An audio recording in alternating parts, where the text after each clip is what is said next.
नमस्कार। हिंदी की पाठशाला यूट्यूब चैनल में आप सबों का स्वागत है। अब हम लोग रीति काल के रीति सिद्ध और श्रृंगार रस के श्रेष्ठ कवि बिहारी लाल द्वारा रचित बिहारी सतसई का 64वां दोहा पढ़ेंगे, उसका अर्थ जानेंगे और उसकी व्याख्या करेंगे। दोहा है, मैं ही जानयो लो इननु, जुरत बाड़ी है जो को ही जान तू दीठी की, दीठी किरकिटी हो, दीठी किरकिटी हो। अब इसमें कठिन शब्द है।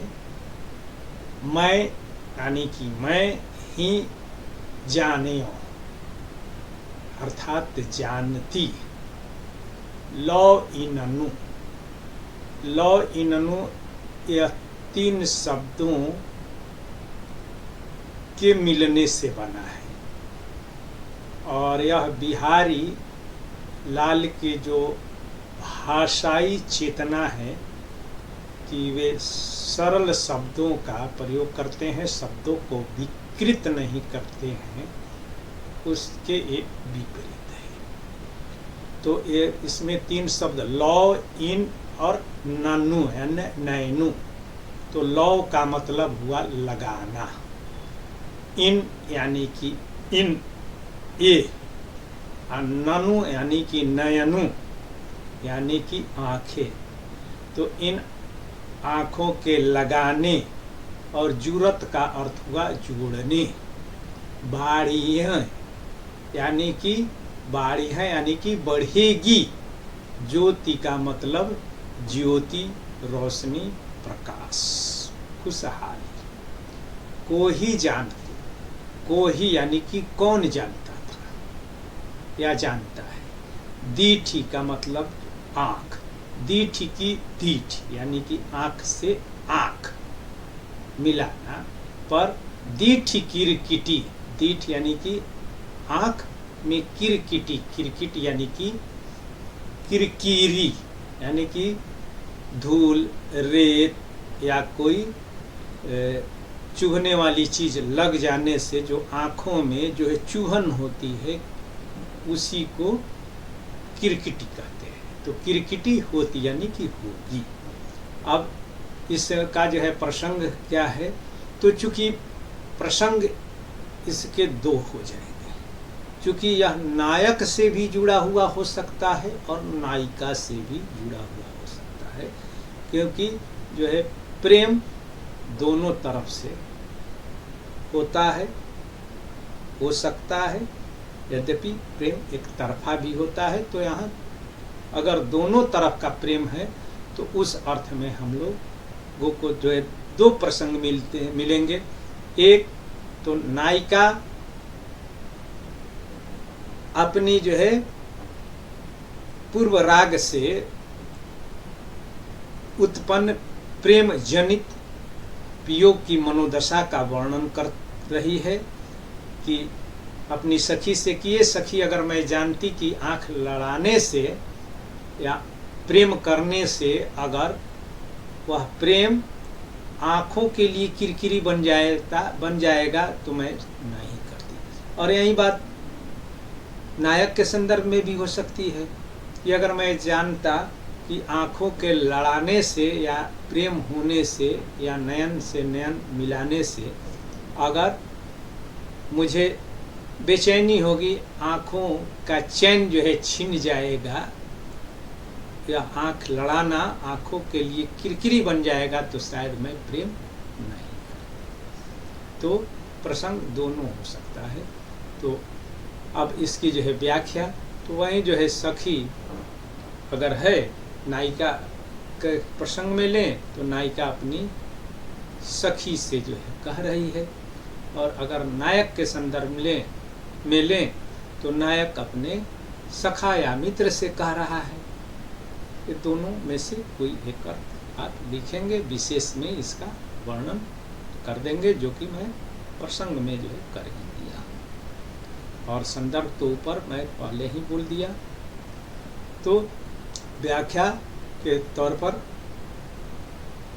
नायिका अपनी सखी से जो है कह रही है कि हे सखी, मैं ही जाने, यानी कि मैं तो जानती थी या मैं समझती थी कि लौ इननु, यानी कि इन आँखों के लगाने से, यानी कि प्रेम करने से, प्रियतम के नज़र से नज़र मिलाने से, यानी आँखों के द्वारा या आँखों के रास्ते जो है प्रेम करने से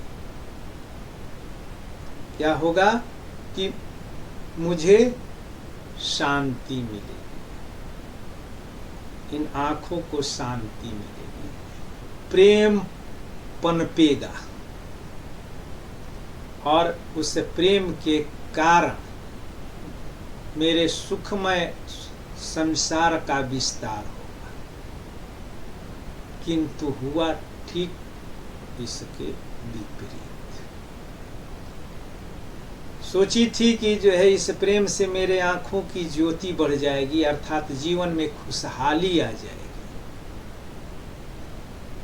दूसरे अर्थ का, मगर भला यह कौन जानता था कि दीठ यानी कि दृष्टि का यह मिलन आँखों के लिए किरकिरी बन जाएगा, और इन आँखों को शांति, स्निग्धता, शीतलता के स्थान पर किरकिरी वाली जो है चुभन मिलेगी। कहने का तात्पर्य यह है कि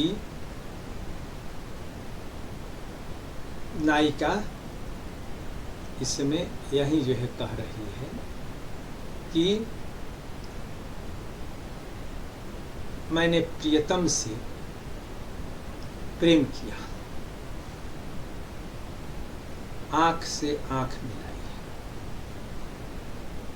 और इस प्रकार से मेरी आँखों में अनुराग को लालसा, प्रेम पनपा, किंतु यह प्रेम एक तरफा रह गया। मैंने आँखें लड़ाई थी या प्रेम इसलिए किया था कि मेरे जीवन में उल्लास आएगा, उत्साह आएगा, परंतु इसका परिणाम उल्टा ही निकला। और वो नायक की दृष्टि, अगर नायिका के संदर्भ में या नायक के संदर्भ में लेंगे तो उस नायिका की दृष्टि मेरी आँखों में किरकिरी की तरह चुभन पैदा करने वाली सिद्ध, यानी इन आँखों को शांति, शीतलता मिलने के स्थान पर आँखों में जलन और चुभन होने। तो इसमें विशेष है कि इसमें पूर्व राग जनित नायक या नायिका की मनोदशा का वर्णन है। पूर्व राग जनित का मतलब हुआ पहले जो है अनुराग यानी कि प्रेम पैदा हुआ, मगर वह प्रेम, उस प्रेम में वियोग के भी क्षण आ गए, और उसी वियोग के क्षण की जो है मनोदशा का जब वर्णन होता है तो उसको पूर्वानुराग जनित वियोग की मनोदशा। और आँखों में किरकिरी, तो यह एक जो है मुहावरा हुआ। तो लोकोक्ति की आँखों में किरकिरी होना या आँखों के लिए किरकिरी होना, तो इस मुहावरे का बड़ा ही जो है स्वाभाविक और लाक्षणिक प्रयोग हुआ है, क्योंकि आँखों में जब किरकिरी आती है तो आँखों में पानी भर जाता है, यानी कि आंसू आ जाते हैं। वैसे ही प्रेम में जब वियोग की घड़ी आती है तो वियोग में भी आँखों में आंसू आ जाते हैं। तो दोनों स्थितियों में आंसू, आँखों में आंसू आते हैं।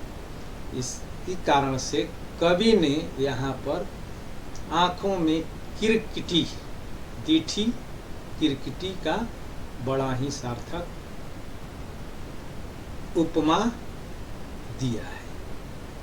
तो इसमें उपमा अलंकार है और चूंकि इसमें प्रेम किया गया था सुख शांति आनंद और उल्लास और उमंग के लिए, प्रफुल्लता के लिए, मगर उसके स्थान पर दर्द देने वाला हो गया। इस केस में विषम अलंकार है और दीठ की आवृत्ति होने के कारण इसमें पुनरुक्ति प्रकाश अलंकार है और अंत में तुकांतता होने के कारण इसमें अंत्यानुप्रास अलंकार है। और काव्य शिल्प तो यह दोहा छंद में है जिसमें 24 मात्राएं हैं और भाषा तो अर्थ गांभीर्य से युक्त परिनिष्ठित ब्रजभाषा का इसमें प्रयोग हुआ है। और अर्थ गांभीर्य या इतने ऐसे कम शब्दों में इतना व्यापक अर्थ देने वाला यह दोहा है। इसी ऐसे ही दोहे बिहारी लाल की विशेषताएं हैं। तो इसीलिए बिहारी लाल के दोहों के बारे में यह उक्ति सत्य चरितार्थ होती है कि उन्होंने गागर में सागर भर दिया है। और लो इननु शब्द का प्रयोग बिहारी की जो है भाषा संबंधी जो प्रवृत्ति है उस प्रवृत्ति के अनुरूप यह नहीं है। यानी कि बिहारी भाषा का सरल और सहज प्रयोग करते हैं, किंतु यहाँ उन्होंने 3 शब्दों को एक साथ मिला करके एक नया शब्द गढ़ करके अर्थ गांभीर्य या वाक्य पटुता या वाक्य में या शब्द में अर्थ भरने के लिए, शब्द उक्ति वैचित्र्य पैदा करने के लिए शब्द का रूप विकृत किया है जो उनके स्वभाव के विपरीत है। वो यही उसकी जो है व्याख्या है। आप इसको बार बार देखिएगा, अपने मित्रों के बीच शेयर कीजिएगा, सब्सक्राइब कीजिएगा और अगर कहीं कोई दिक्कत हो तो कॉल कीजिएगा, कमेंट्स कीजिएगा। बहुत बहुत